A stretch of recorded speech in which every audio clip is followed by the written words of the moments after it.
예, 안녕하십니까. 디일렉 한주엽입니다. 저희 디일렉은 한국반도체공학회와 공동으로 반도체 미래를 그리다라는 릴레이 인터뷰를 하고 있습니다. 벌써 여러분들이 나오셔서 좋은 말씀 많이 해주셨는데요. 대한민국 산업의 중추이자 핵심인 반도체 산업의 지속적인 발전 방향을 모색해보는 시간입니다. 오늘은 텔레칩스의 이장규 대표님을 어렵게 모셨습니다. 이 대표님, 안녕하십니까? 네, 반갑습니다. 텔레칩스 이장규 대표입니다. 대표님, 요즘에 반도체 업황도 되게 갑자기 안 좋아졌다라고 해서 좀 대부분 기업들이 좀 어렵다 이런 얘기들이 많이 나오는데 요즘 시황 이런 거는 좀 어떻습니까? 이게 컨슈머 쪽이랑 네. 자동차 쪽이 좀 다른 부분이 있는데요. 네. 컨슈머 쪽은 하반기 들어서 갑자기 네. 오다가 줄고, 네.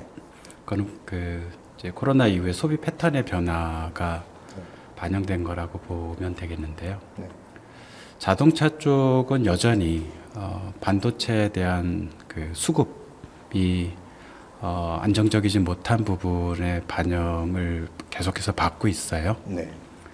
그래서 그러한 부분들이 차량 생산에 대한 그 어떤 증가를 시키지 못하는 부분에 아직 영향을 받고 있어서 하반기부터 점점 회복세는 돼가는 것 같지만 아무래도 급작스럽게 증가하는 부분들은 아닌 것 같고, 네. 그리고 러시아 우크라이나 사태 때문에 영향을 받는 여러 가지 부품, 그 다음에 또 지역적 부분의 수출 경로가 좀 막히는 거, 그런 것 때문에 상승할 줄 알았던 자동차 부분이 약간 좀 플랫한 부분 정도에서 머무르지 않나 생각을 하고, 올 초에 예상했던 그 고객들의 생산 대수가 네. 비슷하게 맞아 들어가면서 일부 수급을 못 받는 고객들은 떨어지는 그런 상태에서 저희도 기존에 MBO 세웠던 것보다는 약간 떨어지는 쪽으로 수량적인 면에서 네. 결과가 나올 것 같고요. 하지만 또 환율 상승 부분이 있어서 네. 그러한 부분들은 좀 긍정적으로 작용하는 것 같습니다. 환 차익이 조금 일부 그렇죠. 저 달러로 사서 달러로 파니까 그런 부분이 있을 것 그렇군요. 같습니다. 지금 텔레칩스 같은 경우는 거의 대부분의 매출이 자동차에 들어가는 뭐 클러스터라든지 뭐 그 AVN이라고 합니다. 예, 인포테인먼트. 예. 네, 이런 쪽에 SOC에서 대부분 매출 나오죠. 대부분이 SOC고요. 네. 일부는 SOC와 같이 저희가 제공을 하고 있는 소프트웨어 네. 부분에서도 일부 매출이 나오고 있습니다. 지금 뭐 보도로 나오는 것 보면 컨슈머 제품 같은 경우는 그렇지 않은데 아까 말씀하셨다시피 자동차 쪽에서는 일부 부품에 대해서 조달이 좀 어려운 부분들이 아직도 남아 있다라고 하는데 지금 텔레칩스에서 다루는 그런 제품군도 포함이 되는 겁니까? 아니면 아닙니까? 아무래도 12인치 부분은 그러한 부분에서는 좀 원활하게 네. 상황이 바뀌어가는 것 같은데 10인치라는 게 그 300mm 웨이퍼. 그렇죠. 기반. 예. 네. 하지만 8인치 웨이퍼에서 생산하는 IC들 네. 중에서는 여전히 그 일부 벤더 쪽에서 네. 수급에 대한 안정성 네. 부분이 여전히 문제가 되고 있고, 네. 이러한 부분이 뭐 23년도 하반기 정도가 돼야 풀릴 것 같다라는 전망이 우세하게 나오고 있습니다. 그 몇만 불짜리 자동차를 만드는데 그 몇 불짜리 칩이 없어서 지금 제대로 수급이 안 된다는 얘기, 그 차를 못 만든다는 얘기인 거죠. 예, 맞습니다. 어디서 꼬여 있는지는 사실 업계에 계시는데 좀 분석하기 쉽지 않지 않습니까? 여러 가지 부분에서 SOC 부분보다는 MCU라든가 네. 또 파워 관련된 부품이라든가 또 아날로그 소자, 네. 스위치 같은 부분도 있는 것 같고요. 네. 그러한 부분들의 수급 때문에 OEM들에게서 그러한 수급 노력이 굉장히 활발하게 진행이 되고 있고, 그러한 부분에서 쇼티지 나는 부분들이 그래도 큰 현대자동차 같은 큰 OEM은 수급을 위해서 벤더와 그 협상이 되는데 네. 좀 작은 벤더나 그 작은 티어 1을 네. 통해서 공급받는 일부 물량들은 여전히 문제가 돼서 지금도 일부 고객한테 요청을 받아서 우리도 알아보고 있는 것 중에서 뭐 일부 그 어떤 드라이버 제품들인데 네. 한 4.5불 정도 되는 거를 그 일반 시장에서 네. 스탁 제품에 대해서 구하지도 못하는데 어렵게 몇천 개라도 구했을 경우에 예. 7배에서 10배 정도 7배에서 10배. 10배 정도 가격을 주고도 구하기가 힘든 그러한 부품이 여전히 존재를 합니다. 말하자면 지금 환율이 너무 올라가고 제가 계산이 좀 어려운데 뭐 한 10,000원 밑에 제품을 뭐 7만 원, 10만 원 이렇게 5천 원짜리가 뭐 5만 원, 뭐 4만 원, 5만 원 한다는 얘기죠. SOC가 보통 그 정도 가격 아닙니까? 제가 잘 그렇죠, 모르지만 그렇죠. 예. 그게 좀 빨리 풀려야 이제 자동차 쪽으로 지금도 자동차 인도받으려면은 꽤 많은 시간을 기다려야 되는 경우들이 왕왕 있는 것 같더라고요. 지금 텔레칩스 같은 경우는 뭐 이익을 꾸준하게 계속 내오시다가 2020년에 잠깐 적자가 났던 적이 있는데 그건 뭐 꽤 오래 전의 일이니까 그러고 나서 그 다음 연도에 바로 이제 흑자 전환 다시 하셨어요. 근데 이때 적자가 났던 거는 왜 그랬던 겁니까? 이제 가장 중요한 거는 코로나에 진입을 하면서 네. 자동차에 대한 수요가 감소했던 부분이 가장 컸었고요. 네. 그러한 부분을 대비하기 위해서 여러 가지 포트폴리오를 다양화시켰었는데 네. 다양화된 포트폴리오 대비 매출에 대한 네. 부분이 시간 텀으로 원활하게 이루어지지 못했어요. 그래서 그 개발에 대한 투자비 부분이 자동차, 컨슈머 이렇게 이원화됐던 부분들이 그 개발비 측면에서 부담이 됐었고요. 네. 매출에 대한 부분들이 컨슈머는 점점 컴피티션이 심해지면서 단가적 압박을 많이 받았고 네. 그거를 개발하면서 리소스에 대한 투자들을 과감히 했던 부분이 문제 원인으로 파악이 됐고요. 네. 그래서 나름 그러한 그 고정비에 대한 부분 투자에 대한 거를 좀 더 전략을 바꿔서 오토모티브 한쪽에 네. 집중을 하는 방향으로 바꿨습니다. 그 전에 셋톱박스 이런 쪽도 하지 않았어요? 네, 컨슈머 셋탑박스 쪽을 많은 투자를 했었죠. 네. 근데 자동차 쪽에 그 제품을 더 다양화시킬 필요도 있었고요. 인포테인먼트 하나만 갖고는 시장에서 서바이브하기가 힘들기 때문에 네. 투자에 대한 집중, 음. 선택과 집중을 통해서 고정비도 효율적으로 쓰고 그 다음에 마진이 안 좋은 컨슈머 쪽 부분을 줄인 거죠. 지금 인포테인먼트랑 그러니까 뭐 디지털 클러스터 쪽에 들어가는 SOC를 주로 하시는데 그건 그 크게는 그거 하나 그 SOC도 뭐 종류가 여러 가지겠지만 자동차에 적용되는 그 영역에서는 그 영역만 하시는 겁니까? 어떻습니까? 그러니까 자동차는 네. 최근 들어서 몇 년 전부터죠. 이 아키텍처가 자동차의 일렉트리컬 아키텍처가 굉장히 미래 부분에서 어떻게 갈 것인가에 대한 변화가 크게 있었어요. 네. 그리고 전체적인 시장적 관점에서 보면은 뭐 전동화, 그 다음에 커넥티비티, 그 다음에 자율주행, 그리고 모빌리티라고 하는 큰 시장적 트렌드가 같이 요구가 됐죠. 이러한 부분에 대해서 텔레칩스에서도 많은 스터디와 내부적 그 시장 트렌드를 분석을 해서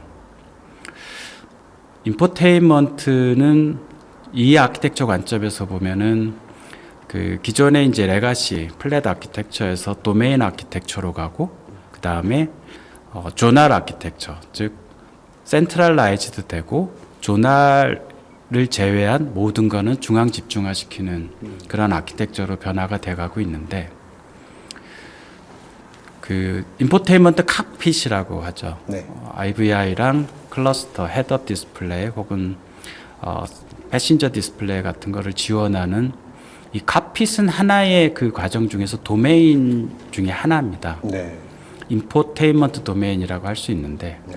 그 위에도 이제 이런 아키텍처의 변화가 자율주행 도메인이라는 걸 하나 만들었고 그리고 바디 도메인, 그다음에 파워트레인과 같은 그 도메인, 텔레매틱스 도메인 같은 도메인 기반의 아키텍처가 이제 존재를 하고요.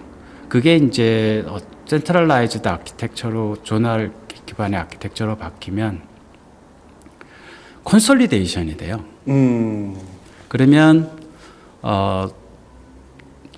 인포테인먼트 도메인에 있었던 제품 자체가 더 이상 서바이브를 할 수가 없게 되고요. 그리고 도메인 조널 아키텍처로 바뀌어가는 그러한 것들, 우리가 자율주행, 모빌리티 이러한 부분들을 진행하는 그러한 시장 트렌드는 점점 고성능의 기능들을 요구하게 돼요. 왜냐하면 소프트웨어로 비클에 대한 펑션을 준비를 해서 업그레이드 시켜 나가는 OTA를 통해서 업그레이드 시켜 나가고 거기에서 펑션을 이네이블 디세이블 하면서 비즈니스 모델을 만드는 거죠. 뭐 구독이라든지 이런 거 말씀하시죠? 그렇죠. 예를 들어서 뭐 자동차 시트가 따뜻하게 하는 거는 뭐 5,000원 얼마 내라 뭐 이런 개념이겠죠. 자율주행하면 얼마 내라 뭐 이런 개념이겠죠. 그렇게 고도화되는 그 부분 네. 그리고 콘솔리데이션 될 그러한 방향성 거기에 가장 중요한 부분들이 또 그런 도메인 아키텍처든 조널 아키텍처든 인비클에 있어서의 네트워크 게이트웨이라고 하는 네. 고속의 그 게이트웨이 망을 통해서 방대한 양의 데이터들을 서로 주고받을 수 있는 시스템이 만들어지는 거죠. 그래서 텔레칩스가 가지고 있는 인포테인먼트 도메인의 솔루션에서 우리가 벗어나는 새로운 기반의 기반 기술과 솔루션을 확보를 하고 향후에 센트럴라이즈드 된 아키텍처로 바뀌었을 때 그러한 컨솔리데이션에 대한 부분도 대비를 해야 되겠다라는 거를 저희가 결론을 내리게 돼요. 그 결론은 언제 내리신 겁니까? 20년 정도에서 내렸고요. 2020년 정도. 예. 그래서 저희가 새롭게 뭐 도메인 아키텍처든 조널 아키텍처든 그 우리가 갔을 경우에 센서단, 엣지단에서는 이제 MCU가 네. 여전히 없어지질 않는 거죠. 하지만 그런 MCU도 결국 그 여러 가지 멀티펑션을 하나의 MCU에서 진행하는 멀티펑션 MCU가 대세를 이루게 될 거기 때문에 인포테인먼트 도메인의 MCU를 개발을 시작으로 해서 저희가 멀티펑션 액추에이터가 그 지원될 수 있는 MCU 부분에 ASIL D급의 그레이드 1 그 MCU를 개발을 하고 있고요. 네. 그건 언제부터 착수하신 겁니까? 그거는 작년 말부터 작년 시작을 말부터요. 해서 이제 지금 진행을 하고 있고요. 네. 그리고 인비클 네트워크 부분도 다 전량 수입입니다. 현재 예, 모든 차에는 그게 들어가고 있고 앞으로 들어가게 될 거고요. 그래서 지금은 그게 프로토콜이 CAN이라든지 뭐 캔 이더넷 네, 그 가장 중심이 되고 있고요. 뭐 플렉스레나 기존 그 다른 레가시가 있는데 아마 이더넷 캔 린 정도가 대세가 아닐까 보고 있고요. 네. 지금 그쪽 영역에서는 다른 외산 NXP라든가 르네사스라든가 인피니온 같은 데서 그 시장을 장악을 하고 있는데 이 인비클 네트워크이 가장 또 차에서 주요한 핵심 중요하죠. 부품이 됩니다. 네. 그리고 이제 ADAS와 자율주행에 대한 부분인데요. ADAS 칩을 지금 엔지니어링 샘플을 내서 이밸루에이션을 하고 있고 솔루션 개발을 하고 있어요. 어. 그리고 그전에는 없었던 거 아닙니까? 그전에는 없었죠. 그렇죠. 예. 어. 그리고 하이엔드 에어 액셀러레이터 칩도 개발을 하고 있습니다. 그건 자회사 통해서 아니요, 저희가 직접? 이제 네. 직접 개발을 하고 있고요. 한 250탑스 정도 되는 자율주행 액셀러레이터 칩을 개발을 하고 있어요. 그리고 인포테인먼트 칩은 계속 또 개발을 하고 있고요.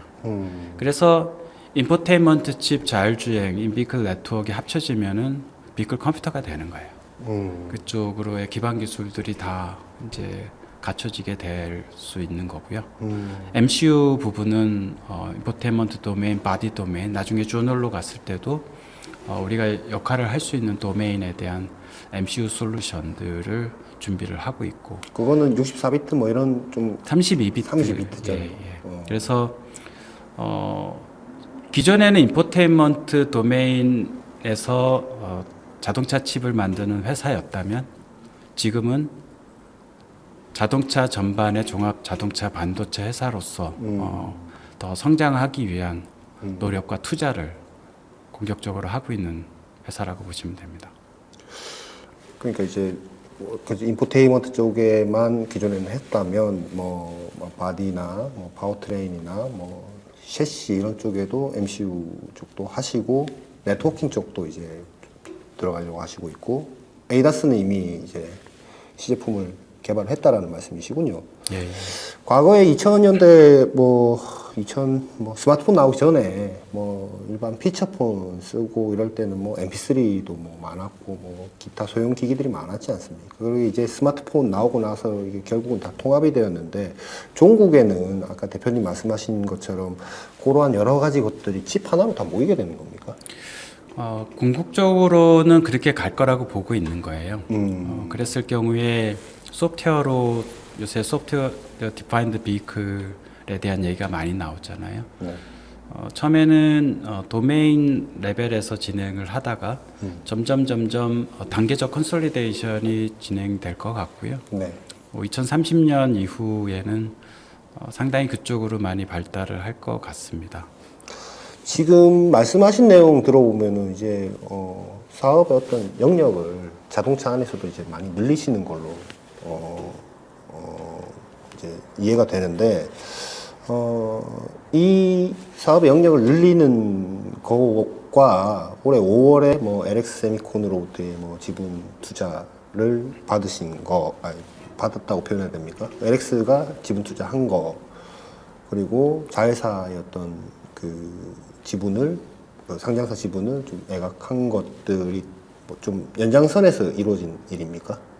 그렇죠. 저희가 이러한 칩을 만들기 위해서 텔레칩스가 중소 중견기업 중에서는 R&D 투자 비율 거의 50%에 가깝던데. 엄청 날 겁니다. 네. 뭐 작년인가가 한 34% 정도가 됐던 것 같은데 네.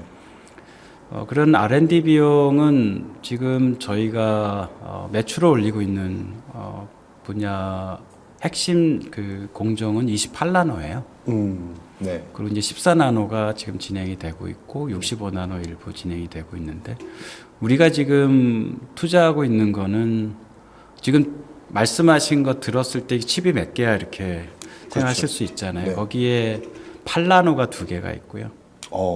8나노가요? 예, 네. 14나노가 2개가 있고요. 네. 28나노가 하나가 있습니다. 8나노는 인포테인먼트용이랑 인포테인먼트랑 그 자율주행 쪽. 자율주행 예. 쪽이고 14나노는 14나노는 그 에이다스와 에이다스 그 뭐 네트워크 게이트웨이 같은 네트워크 거. 게이트웨이. 예. 그 65나노는 MCU. 28나노가 MC. 28나노가 MCU. 예. 그렇군요. 그러니까 그 개발 비용이 엄청나게 들어가죠. 그럴 것 같네요. 그 부분을 안정적으로 진행을 하기 위해서 저희가 21년도부터 네. 이 부분에 자금을 어떻게 준비를 할까에서 자회사 지분 팔자, 그리고 자사주 팔자, 그다음에 정책 자금을 어떻게든 좀 끌어들일 수 있는 부분으로 해서 일단 안정적 개발에 대한 준비를 하자.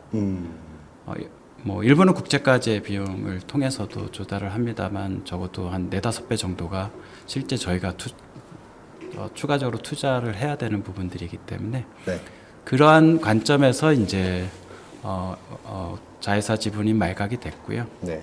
그다음에 LX 세미콘은 저희 자사주를 매입을 했고 그러면서 LX 세미콘과는 저희가 겹치는 아이템이 거의 없어요. 그렇더라고요. 근데 오히려 그 협력을 할 수 있는 아이템들이 많이 있습니다. LCD 드라이버 디스플레이 부분에서 LX가 잘하는데 저희가 인포테인먼트나 이쪽을 진행하는 부분에는 디스플레이랑 연계되는 부분들이 굉장히 많거든요. 네. 그래서 그러한 트렌드적 관점에서 협력할 아이템들도 있을 거고요. 그 다음에 LX에서는 또 그 모타나 이런 드라이버 IC들이 굉장히 많이 네. 있고요. 저희는 그러한 부분들을 지원하는 마이크로 MCU를 지금 개발을 하고 있잖아요. 네. 그래서 그거를 같이 연계를 시켜서 컴패니언 비즈니스를 할 수 있을 거다라고 생각을 또 하고 있어요. 네. 그래서 그런 전략적 논의들을 지금 하고 있으면서 네. 서로 시너지가 나는 윈윈. 이거 말고도 이제 향후에 같이 그런 것들을 서로 있는 솔루션들을 그 같이 비즈니스를 할 수 있는 아이템 영역을 좀 찾아보자 이런 얘기를 하고 있죠. 시장에서는 일반 자금만 끌어올 거라면 일반적으로 그냥 유증만 했으면 됐을 텐데 LX 세미콘이 이제 들어온 거에 대해서 혹시 회사를 뭐 장기적으로는 좀 매각하려고 생각을 하시는 거 아니냐 대표님이 뭐 이런 얘기들도 있어요. 요거에 대해서는 뭐 질문 혹시 받으신 적이 있습니까? 많이 받았죠. 아 그렇습니까? 네. 많이 받았는데 네.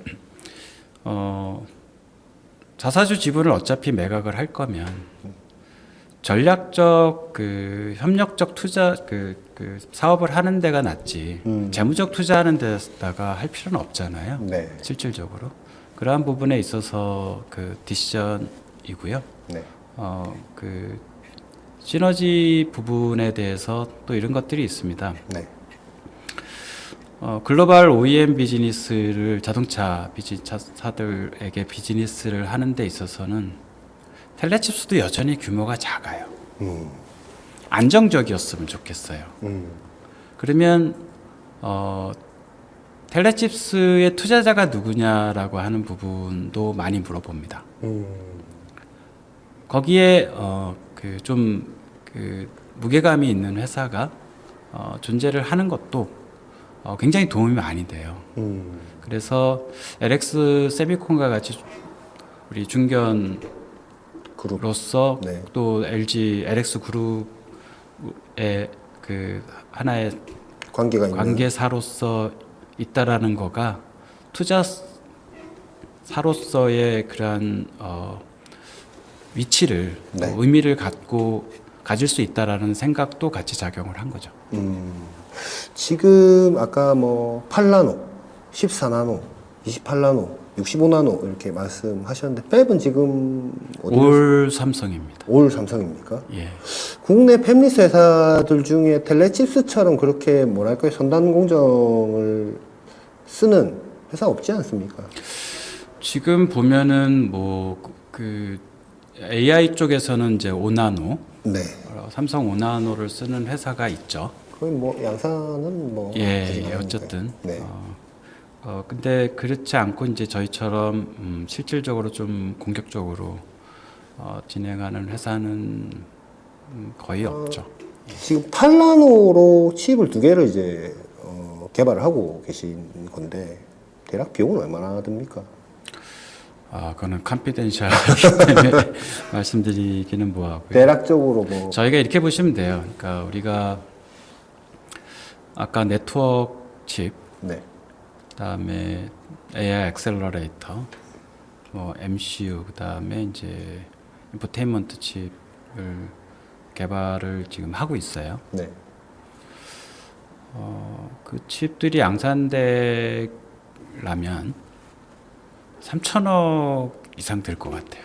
지금 개발 중인 개발에서 양산까지는 소프트웨어부터 시작을 해서 그 양산에 대한 진입을 하기 위한 모든 엔지니어링 리소스까지를 다 했을 때 그래서 그 3천억 얘기가 어딘가에서 대표님 예. 말씀하셨던 내용을 누군가 전해준 사람이 있는 것 같은데 그래서 3천억이군요. 저희가 1년에 4,500억 정도의 개발비를 쓰니까요. 네.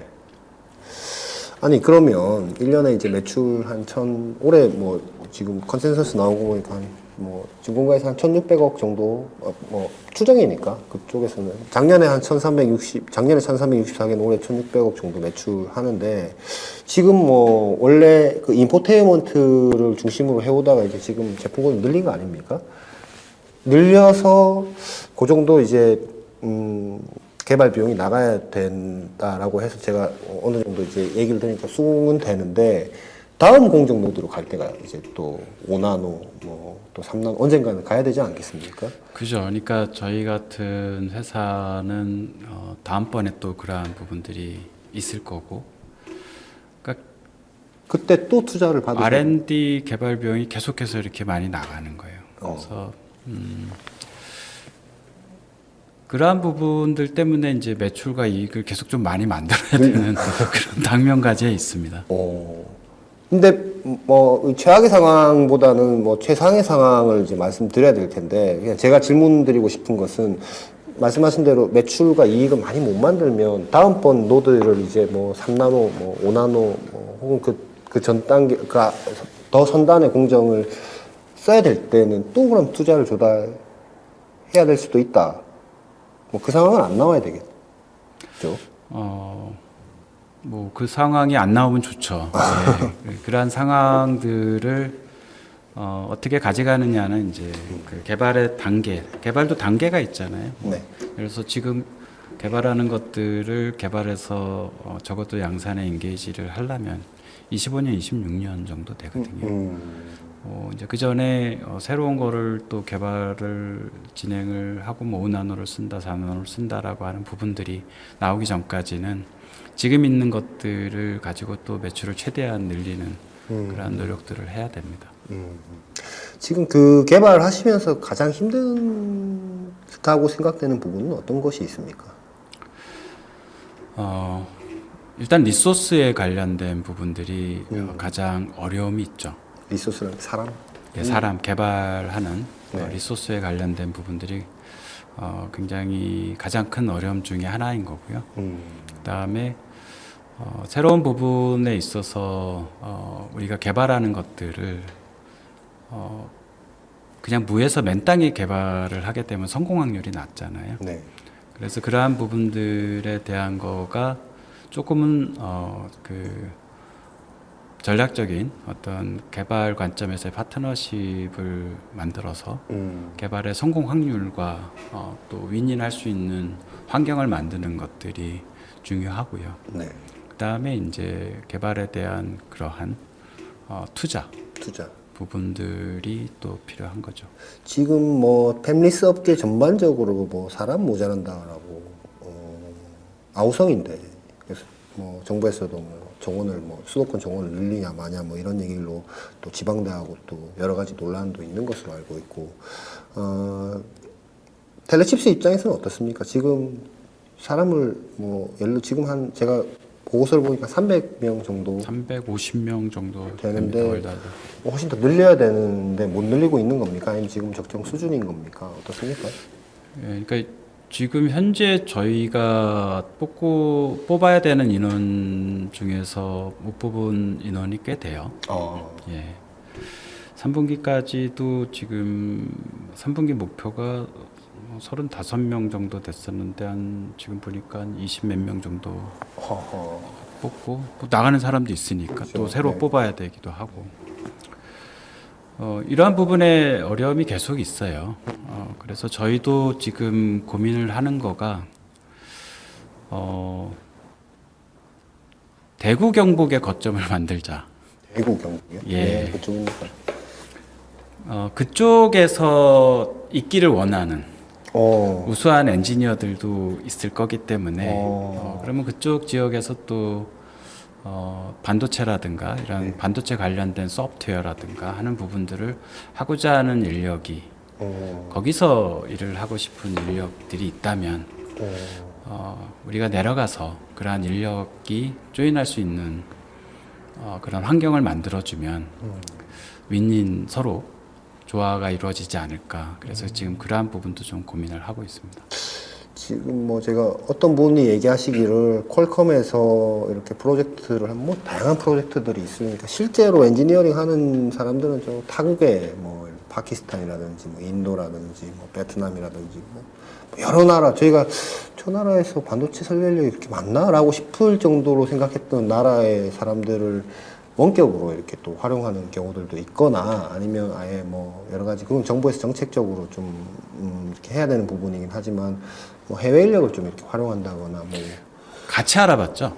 아 그렇습니까? 그러니까 해외, 네. 뭐 예를 들어서 베트남이라든가 싱가포르라든가 인도 쪽 거점을 만드는 부분하고 우리나라의 지방 거점을 만드는 부분에 대해서 네. 같이 알아보고 최종적으로는 우리나라의 지방에 만드는 것도 의미가 있겠다라고 좀 결론을 내렸고요. 그건 그거는 언제 현실화 하실? 지금 이제 그러한 부분들을 계속 알아보고 있는 그렇습니까? 상황이고요. 네. 그거는 저희 텔레칩스에서 지금 또 하나 추진하고 있는 것 중에 하나가 뭐냐면 네. 오픈 플랫폼이라는 거를 추진을 하고 있어요. 오픈 플랫폼이 뭐냐면 쉽게 말하면 뭐 라즈베리파이 같은 걸 생각하시면 라즈베리파이. 됩니다. 네. 즉 어떠한 칩과 솔루션을 오픈하고 그 칩과 솔루션을 갖고 많은 개발자들이 그 개발 환경을 같이 공유하고 그리고 그 부분에 대한 거로 사업화도 하고 그리고 그러한 부분을 갖고 새로 진화시키면서 하나의 교육적 목적과 사업적 목적으로 이루어질 수 있는 부분들이 있는데 저희가 이제 텔레칩스도 이런 오픈 플랫폼을 가지고 오픈을 해서 MCU, AI 인공지능, 그 다음에 멀티미디어, 네트워크 여러 가지에 관련된 부분들을 오픈을 하면 우리나라에서 인베디드 교육을 하는 사람들도 그거를 하고 그렇죠. 그거를 갖고 새롭게 모듈이나 보드, 세트 비즈니스를 만들고자 하는데도 활용을 할 수도 있고 또 학계, 고등학교나 대학교 혹은 직업에 대한 트레이닝을 하는 교육기관에서 외산 칩을 쓰지 말고 국산 칩스. 국산 칩을 써서 할 수 있도록 해보자 라는 거를 추진하기 위해서 네. 토스트라고 하는 텔레칩스 오픈 플랫폼을 준비하고 있어요. 토스트요. 예. 왜 토스트입니까? 그건 약어입니까? 텔레칩스 오픈 플랫폼 뭐 솔루션 앤 트레이닝 뭐 여러 가지가 있는데요. 네. 이 부분을 오픈하게 되면 한국어, 중국어, 일본어, 영어로 해서 나오게 되고요. 중국 같은 경우는 또 위챗 버전까지 나옵니다. 그래서 이 부분이 오픈이 되면은 그 장에서 많은 사람들이 우리가 오픈한 소프트웨어 플랫폼부터 시작해서 하드웨어 그리고 이거를 갖고 그 인베디드 하드웨어에 대한 교육부터 시작을 해서 프로그램까지 여러 가지의 활용이 될 수 있어요. 일예로 이 부분을 가지고 그 우리 몇몇 교수님들을 찾아가서 이런 것들을 갖고 교육을 시키면 어떠시겠냐라고 되게 좋아하세요. 굉장히 좋아하시고 그러한 부분을 진행을 할 때 필요하면은 텔레칩스에서 제공하는 여러 가지 모드를. 부분들이 만들어지면 네. 그러한 그 교육을 받은 사람들이 또 사회에 나가서 텔레칩스에 대한 칩을 갖고 개발을 하게 되면 텔레칩스를 갖고 쓰는 고객들 혹은 회사한테는 취직도 쉽고 또 텔레칩스 입장에서는 많은 그러한 부분에 배출도 할 수 있고 대학교 입장에서 인베디드 교육을 위해서 여러 가지 국내 업체에서 제공을 해주는 솔루션이 있다면 서로 굉장히 좋을 거잖아요. 그게 기본적으로 암코어로 사용하는 거기 때문에 기존에 라즈베리 파이라든지 이런 거에서 쓰던 뭐 M코어, 뭐 MCU 코어로 뭐 개발하던 공통적인 어떤 개발은 여기서도 가능한 것이. 그렇죠. 저희 SDK나 이런 걸 이제 오픈을 해드리면은 코딩 교육이라든가 이러한 부분들에 굉장히 좋을 활용할 것 수 있다. 같고요. 그걸 활용해서 뭐 내가 뭐 공장 자동화라든가 뭐 아니면 다른 쪽에 어떤 솔루션 만들고 싶다라고 한다면 그거 갖고 비즈니스화도 되는 거죠. 그렇군요. 토스트에 대한 말씀까지 해주셨는데, 그 지금 이 아까 그 반도체 이 막 R&D 뭐 관련해서 잠깐 말씀해 주셨는데 이게 뭐 한동안 R&D가 시스템 반도체, 뭐 팹리스 이런 쪽은 많이 끊겼다가 최근에 뭐 조금씩 뭐 나오고 있는 것 같긴 하던데 정부 정책에 대해서는 좀 어떻게 보십니까? 예, 지금 현재 정부 정책이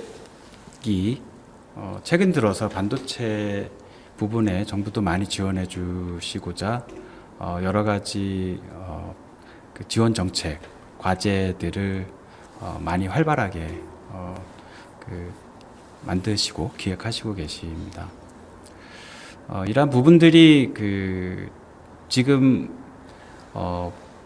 규모 면에서 네. 비용 면에서는 많이 생겨나지만 그건 긍정적인 거죠. 네. 근데 뭐 AI라든가 자동차라든가 몇몇 어떤 카테고리를 나눠서 진행이 되고 있고요. 네. 그러한 부분들을 진행하는 데 있어서 가장 중요한 거는 요즘에 스타트업들이 많이 생겨나고 있지 않습니까? 스타트업들요. 예. 네. 스타트업의 상당히 많은 비중이 AI. 인공지능 쪽 네. 스타트업들이 많이 생겨나고 있습니다. 이러한 부분들을 통해서 많은 투자도 이루어지는 거로 알고 있고요. 실질적으로. 근데 우리나라에서 잘할 수 있는 쪽에 투자를 하는 부분은 조금 아쉬워요. 뭐냐면 정부에 지원하는 부분들이 가장 중요한 부분들이 우리나라에서 잘하는 업체의 기술을 수요 기업과 연계를 해서 매출로서 성장을 할 수 있는 좋은 결과가 나오는 부분들이 되게 중요한데 네. 이 부분을 매칭해서 진행을 할 수 있는 부분이 그렇게 많지 않습니다. 현재. 네. 많지 않습니다. 그나마 저희 텔레칩스는 지금 이 국제과제나 이런 부분을 진행을 할 때 티어원인 티어원들과 같이 연계해서 전략적으로 진행하는 부분들이 조금 더 활성화돼서 네. 진행이 되고 있습니다.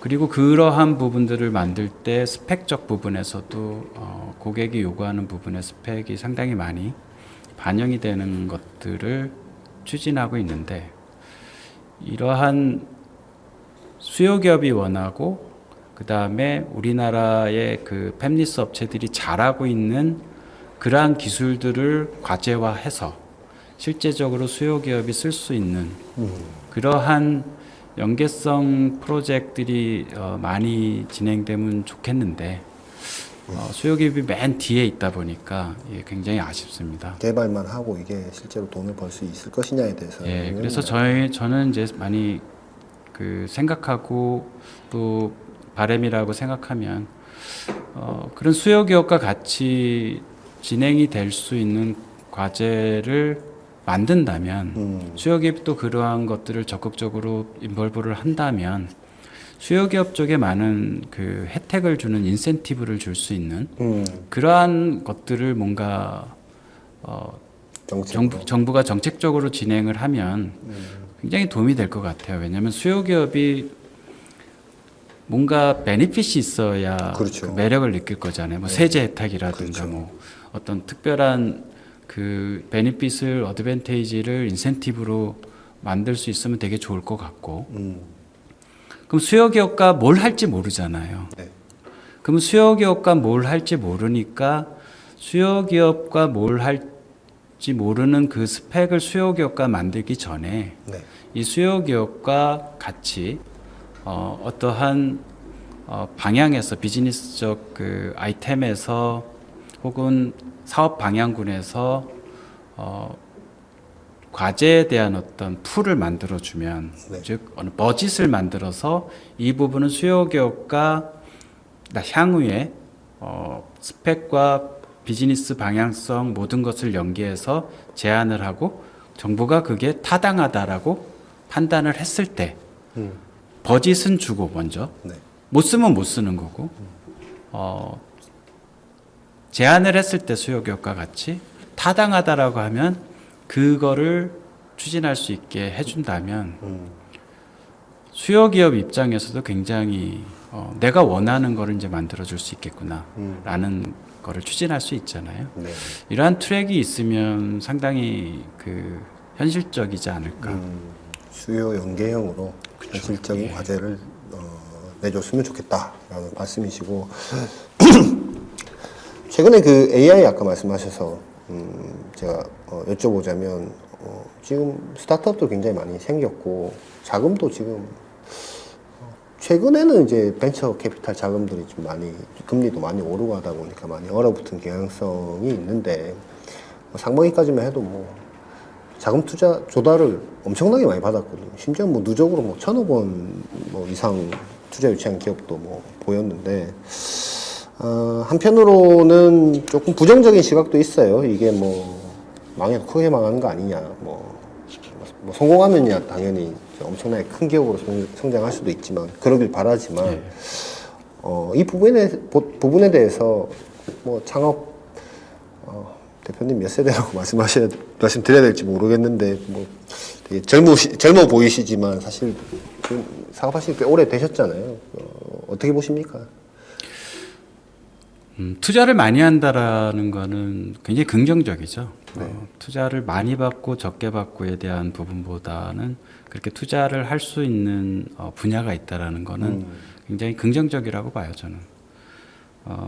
근데 이제 그 부분이 AI나 뭐 디자인 하우스나 이쪽에 좀 그렇죠. 쏠려 있는 것들이 가장 문제라고 보여지는데요. 결국 그러한 업체들이 결과로서 좋은 결과들을 보여주는 게 굉장히 중요하다라고 봅니다. 그 결과가 좋지 않으면 결국 또 다음 세대들은 힘들겠죠. 다음 세대가 힘든 거니까요. 그래서 저는 그러한 투자들을 받는 부분들이 활성화되기 위해서라도 네. 투자를 받은 기업의 오너분들은 책임감을 더 갖고. 책임감을 갖고 절시부심하셔서 반드시 성공으로 이끄는 결과를 내셔야 될 거라고 봅니다. 대표님 지금 사업하신 지 얼마나 되셨습니까? 지금 23년, 2년째인가 3년째인가 그렇습니다.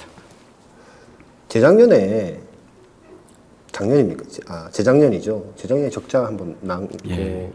말고 적자 났던 적이 있습니까? 그 정도. 근래 한 10년. 제가 CEO 되는 14년도 전후로 해서 네. 5분기 연속 적자였던 적이 있었죠. 그랬던 적이 있었군요. 예. 그 있었어요. 뒤로는 적자가 없었다가. 그 이후로 이제 그 제가 CEO가 되고 적자가 없었다가 한 번 적자가 됐었죠. 그렇게 적자가 한번 나면은 어떠세요? 아니 뭐 예. 외부 환경에 의해서 뭐 그런 거긴 하지만 적자가 나면 정신 바짝 차려야 됩니다. 어. CEO 입장에서는 경영진들 입장에서는 굉장히 냉정해야 된다고 보고요. 그 냉정함이 그 기업의 정서적 환경과 굉장히 매칭이 될 수 있지만 굉장히 단호하고 냉정하지 않으면 그 적자가 지속이 될 수 있고 그래서 정확한 진단을 통해서 적자의 원인을 제거하지 않으면 기업이 더욱더 멍들어간다. 힘들어진다. 예. 지금 사무실은 잠실 쪽에 예, 맞습니다. 있는데 다음 달입니까? 다음 달에 이사 갑니다. 판교로 이사. 네. 신사옥 지어서 가시는 거죠? 네, 맞습니다. 전직은 다 걸로 가는 겁니까? 전 직원 다 갑니다. 이 판교에 있습니까, 거기가? 예, 제2 판교. 몇 층? 그게 어디 컨소시엄? 지상 12층, 지사 12층, 지하 5층. 지하 5층. 거기 지금 컨소시엄으로 이렇게 하신 거였어요? 아니면 단독입니다. 단독으로 하신 거죠? 예. 다 쓰시는 건 아니죠? 다 쓰시는 두 개 층은 이제 임대를 주고요. 네. 그 20%의 임대를 줘야 되는 룰 때문에 네. 임대를 주고 1층은 공용 공간이에요. 음. 그래서 거기는 또 공용 공간으로 오픈을 하고 네. 그래서 3개 층을 제외하고는 닫습니다. 하하. 지금 몇 개 층 쓰시죠? 그러니까 9개 층을 지금은 5개 층을 다섯 쓰고요. 개 층이요? 예. 그럼 좀 직원들 입장에서 널널해지는 겁니까? 아니면 널널해지죠. 아 그래요? 예. 거기는 그럼 전체 직원은 몇 명이나 수용할 수 있다고 보시나요? 한 500명까지는 뭐 문제 없이 500명 까지는? 수용을 할 수 있을 것 같습니다. 지금 350명 예. 정도 있으니까. 글로벌하게니까요. 뭐 한국 쪽 하면 그렇죠. 한 320명 정도. 잠실에 사무실이 있었는데 판교로 가는 거에 대한 어떤 뭐랄까요? 그 약간 집이 멀어지는 뭐 직원들도 있고 뭐 할 거 아닙니까? 근데 뭐 이미 오래전에 뭐 정해져 있던 사실이기 때문에 뭐 그거 갖고 뭐 문제가 있거나 이러지는 않을 것 같은데 뭐 더 좋아합니까? 어떻습니까? 좋아하는 직원도 있고요. 네. 그리고 새로 들어오는 사람들은 판교로 가는 걸 알고 들어오는 사람들이기 때문에 네. 큰 문제가 없다라고 보고요. 그리고 판교로 가는 것가 거리가 멀어지거나 그래서 부담이 있는 사람들도 있는 것도 사실이고요. 그래서 정 문제가 되는 사람들은 이미 다 나갔고요. 예. 그렇군요. 예. 많지는 않습니다. 네. 예, 많지는 않은데 저희가 여러 가지 대책을 세우고 있어요. 통학에 대한 그 출퇴근 버스에 대한 지원을 준비를 했고요. 그리고 거점 오피스를 또 서울에 만듭니다. 거기는 주로 누가 어떤 사람들이 근무합니까? 멀어서 그 매일 이쪽으로 출퇴근하기 힘든 사람들을 거점 오피스에서 근무할 수 있게 네. 예를 들어서 뭐 유역 같은 개념의 네. 그 공유 사무실을 오피스처럼. 만들어서 거기도 오픈을 하죠. 그렇군요. 대표님 오늘 나와주셔서 긴 시간 회사에 대한 얘기를 들으면서 저는 많은 분들이 이 반도체 산업의 시스템 반도체 산업의 어떤 어려움과 발전 방향성에 대해서 좀 느꼈을 거라고 생각하고요. 그걸로 제 질문 여러 가지 가름한 걸로 말씀드리고 그 신규로 개발하시는 그 제품들 사업들 좀 매출 많이 나서 계속 성장했으면 좋겠습니다. 네, 감사합니다. 오늘 저도 그 되게 그 긴장을 하고 무슨 말씀을 드릴지에 대한 고민을 하고 왔는데 질문을 하시면서 저도 대답을 하고 답변을 하면서 여러 가지 정리도 되고 느낀 점도 많이 있습니다. 저희가 팹리스 산업협회가 지금 만들어졌어요. 네. 저희도 텔레치스도 팹리스 회사의 한 회사로서 이제 잠깐 팹리스 산업협회가 수석 부회장 맡고 계시죠? 예, 제가 수석 부회장인데요. 이제 반도체 산업협회랑 팹리스 산업협회랑 조금 다른 점은 반도체 산업협회는 파운드리 메모리 그다음에 시스템 LSI를 포함한 팹리스 회사들 그다음에 장비 회사 오사트 회사들이 전 망라에서 전방위적인 이제 반도체의 회사들이 다 모여 있는 그런 회사입니다. 근데 팹리스 회사는 팹리스로서 지금 팹리스가 어떻게 이 열악해지는 환경 속에서 성장을 하고 발전을 할 수 있을까를 굉장히 많이 고민을 하고 있는데요. 반도체 산업에 대한 모든 정책이나 법령들 이런 것들이 팹리스를 기준으로 만들고 있지는 않아요. 그러다 보니까 팹리스가 뭐 시스템 반도체를 키워야 된다고 하는데 거기에 큰 중심에 팹리스가 있는 거고요. 그 팹리스에서 진짜 미디어텍 같은 큰 유니콘 회사가 나오기를 바라는 마음에 모든 팹리스 회사들이 한 120개 업체가 지금 회원사로 들어와 있는데 팹리스들을 위한 진짜 필요한 방향성과 정부 시책 그리고 협력을 위해서 어떠한 부분들이 잘 정리되고 추진이 되면 좋을까라는 거를 팹리스 산업협회에서는 이 팹리스 업체들을 중심으로 해서 만들어 나갈 거예요. 네. 지금은 팹리스 업체, 그 다음에 디자인 하우스, 그 다음에 IP 회사들 중심으로 만들어졌는데, 이 시스템 반도체의 그 전체 그 서플라이 체인을 보면은, 앞에 파운드리가 있고, 네. 그 다음에 팹리스 회사, 디자인 하우스 회사, IP 회사, 그 다음에 오사트 회사가 패키지. 있잖아요. 예. 그래서 이러한 전반적인 그 니즈가 필요한 시스템 반도체의 회사들이 이쪽으로 조인을 했으면 좋겠다라는 향후 바람까지도 갖고 있어요.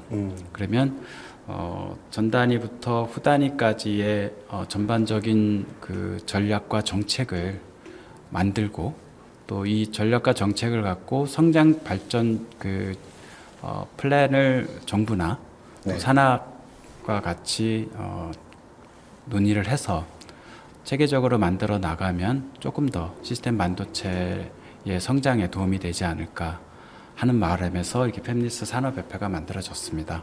대기업 위주가 아니라 정말로 이 팹리스 위주의 시스템 반도체 산업이 성장했으면 하는 바람과 정책들이 나왔으면 좋겠다. 그렇죠. 아니, 거기에는 대기업, 중소기업 뭐 이런 구별이 없어요. 네. 지금 현재 팹리스 산업협회에는. 그래서 필요하면 우리 저기 삼성 LS에서 들어오실 수 있고요. 거기도 팹리스니까요. 아, 예. 그러니까 팹리스 산업협회의 취지는 팹리스 산업협회를 중심으로 해서 시스템 반도체가 클 수 있는 그런 환경과 정책을 만들어 가자라는 거니까요. 굉장히 오픈되어 있습니다. 대표님 오늘 말씀해 주셔서 고맙습니다. 네, 감사합니다. 감사합니다. 예.